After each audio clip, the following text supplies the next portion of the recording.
আমরা বিভিন্ন জায়গায় আসলে খোঁজ পাচ্ছি এবং দেখতে পাচ্ছি যে বিশেষত আমরা যারা আন্দোলনে ছিলাম, সরকারের দায়িত্বে আছি বা যা অনেকে বাইরে আছে, তাদের নাম ব্যবহার করে, সমন্বয় পরিচয় ব্যবহার করে দেশের বিভিন্ন জায়গায় নানা ধরনের সুযোগ সুবিধা, অন্যায় সুযোগ সুবিধা নিচ্ছে মানুষ এবং চাঁদাবাজির মতো ঘটনাও ঘটছে।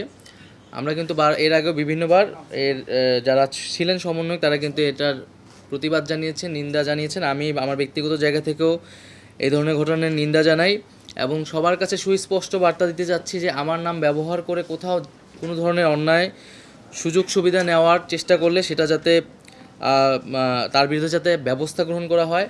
এবং শুধু বাইরে না, আমি খোঁজ পেয়েছি যে আমাদের সরকারের ভিতরেও সরকারি কর্মচারীরাও এই ধরনের নানা ধরনের সুযোগ সুবিধা নিচ্ছে এবং অনেকে এসে ছবি তুলে নিয়ে যায়। আমরা তো সবাইকে চিনি, এই ছবি ব্যবহার করেও নানা জায়গায় সুযোগ সুবিধা নিচ্ছে। তো সকলের কাছে এটা আহ্বান থাকবে এবং পুলিশ প্রশাসনের কাছে এটা বলে দেওয়া হয়েছে যে আমাদের নাম ব্যবহার করে, আমাদের পরিবারের নাম বা কারো নাম ব্যবহার করেই যাতে কোনো ধরনের অন্যায় সুযোগ সুবিধা কেউ না নেয় এবং কেউ নিলে তার বিরুদ্ধে যাতে ব্যবস্থা নেওয়া হয় যথাযথ। আরেকটি বিষয় হচ্ছে যে আইন শৃঙ্খলার পরিবেশটি নিয়ে আমরা এখনও সন্তুষ্ট নই এবং আমরা সরকারের জায়গা থেকে যথাযথ চেষ্টা করছি পুলিশকে আরও বেশি কর্মতৎপর করতে এবং সকলের কাছে আহ্বান থাকবে, অনুরোধ থাকবে যাতে আমরা নিজেরা আইন হাতে তুলে না নেই, আমরা যাতে পুলিশ এবং প্রশাসনকে সহায়তা করি। কারণ দিন শেষে আমাদেরকে কিন্তু রাষ্ট্রীয় প্রতিষ্ঠানগুলোকেই শক্তিশালী করা লাগবে। আসলে বিগত 16 বছরে সরকার পুলিশ এবং প্রশাসনকে এমনভাবে ব্যবহার করেছে এবংভাবে দুর্নীতিগ্রস্ত করেছে।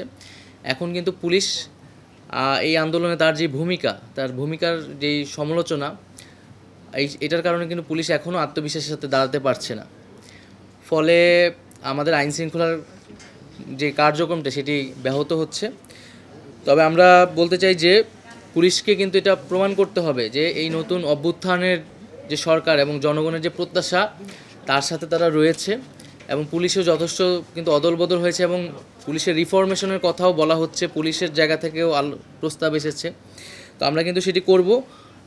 তবে সরকার সবাইকে কিন্তু এই জন্য সহায়তার মনোভাব রাখতে হবে।